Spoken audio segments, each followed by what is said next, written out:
जर आदिवासी समाज हा प्रत्येक समाजाचा घटकापर्यंत पोहोचला पाहिजे आणि तो श्रीमंत असो किंवा गरीब असो प्रत्येक व्यवस्था पाहिजे, गटारी व्यवस्था पाहिजे, त्यानंतर आपली पाण्याची व्यवस्था झाली पाहिजे, त्यानंतर आपली शाळा चालू व्यवस्था, आपली शाळा चांगली शेतात प्रत्येक गोष्टीला पोषण आलेलंच का मुळे असले लहान मुले असले जेवण शाळा येतच का याला म्हणजे सुविधा उपलब्ध मग गावात बचत गट लागतं. बचत गट असले कसे प्राधान्य द्यावा आदिवासी जनजाती या प्रत्येक समाजाचा घटकापर्यंत आपले पोहोचणं आणि या समाजाचा घटका प्रत्येक माणूस की बाई असो किंवा माणूस किंवा नाना किंवा आणि आपला समाज जाणीव ठेवली दिवशी की आपण ज्या समाजात जन्म देऊ त्या समाजाचा आपण काय केलं पाहिजे. आपण काय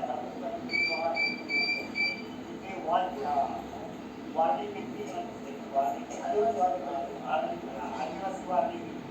तसे आपल्या प्रत्येक घरात आपण आपला समाज आपण आपला घर करायचे का भरपूर योजनेचे लोकांना आहे पूर्ण म्हणजे